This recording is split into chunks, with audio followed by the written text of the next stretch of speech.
Are you useful enough? As an employee, productive enough? As a parent, attentive enough? As a partner, supportive enough? In today's world, we keep score in the currency of usefulness. Being useful is seen as a badge of honor, a form of survival, a way to be needed, accepted, valued. But have you ever asked yourself in the stillness of night, who am I when I'm not useful to anyone? Have you ever achieved everything, done everything right, and still felt hollow? This video is not about doing more. It's not about being better. It's about one of the most radical ideas I've ever encountered. Be useless. Be free. Let me tell you about a man named Zhuangzi. He lived over 2,300 years ago, during the Warring States period in ancient China, a time of political chaos, war, power games, and hundreds of voices fighting to be heard. But Zhuangzi didn't want to be heard. He didn't want to win. He didn't want to rule. He didn't chase wealth. He didn't chase titles. He didn't try to build a school of thought like Confucius. He laughed all of it. To him, chasing those things meant one thing: you are becoming useful in the eyes of a system that wants to use you. And once you are useful, you are no longer free. Zhuangzi believed that when you stop trying to prove your worth, you begin to hear something else, your nature. And when you follow your nature, you are not trying to fit into the world anymore. You are finally flowing with it. He said freedom is not something you get, it's something you stop needing. You don't escape the cage by fighting it. You escape by realizing you were never the bird they thought you were. He discovered the radical truth: your freedom begins where your usefulness ends. In this video, I will use 3 of Zhuangzi's most famous stories to reveal what truly traps you, why so many of us feel restless, confined, and far from freedom. Let's uncover the invisible cages we've built for ourselves. The first story is about the giant bird and the tiny sparrow. Imagine a giant bird named Peng, so massive it needs hurricanes to take off, and its wings scratching like clouds across the sky. Below, a sparrow chirps, "Why bother flying so high? I hop between branches, and I'm perfectly happy." And Zhuangzi's punchline: both are right, and both are trapped. The Peng depends on the wind, and the sparrow depends on its tiny world wheel. The real prison?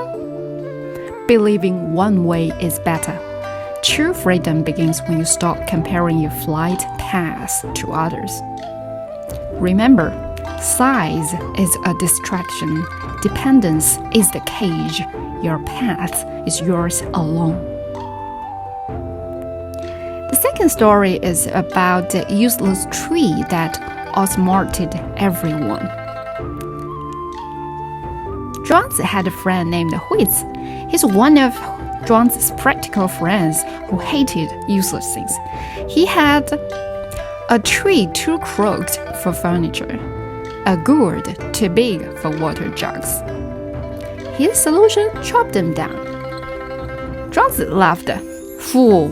Plant a tree in emptiness, rest in its shade, hollow the gourd, and float down rivers." The lesson is society's useless is often nature's genius. The unmarketable skill, that weird hobby, they might be your lifeboat. Your weakness might be your armor.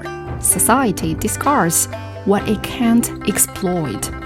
But what if your anxiety, sensitivity, or unconventional dreams protect you?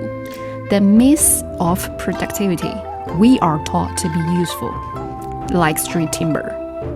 So remember, useless is your secret superpower. The third story is the empire who tried to give away his kingdom. Emperor Yao, one of the most powerful men in China, offered his throne to the Hamid Xu You, and in reply, he said, the world is already well governed. A bird needs one branch, a mouse one sip of water.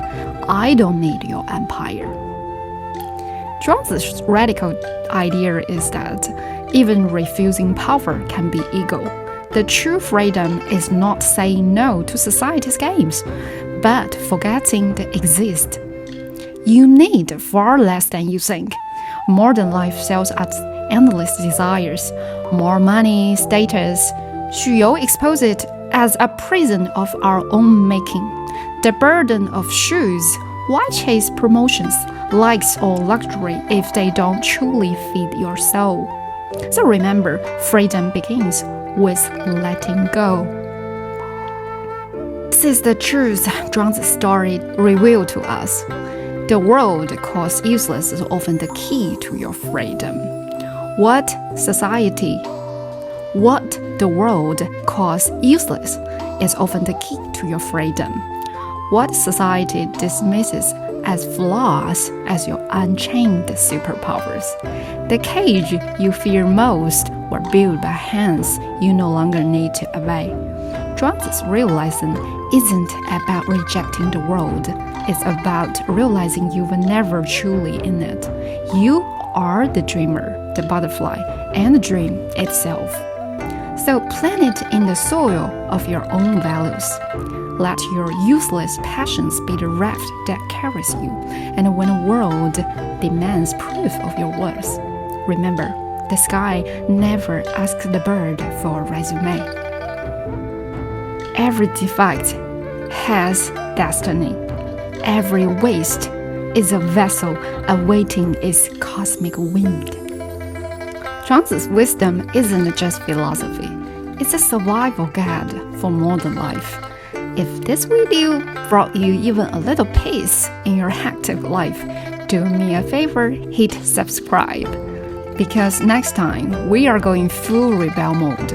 I will show you how to detox from society's brainwashing and unlock real freedom. See you then!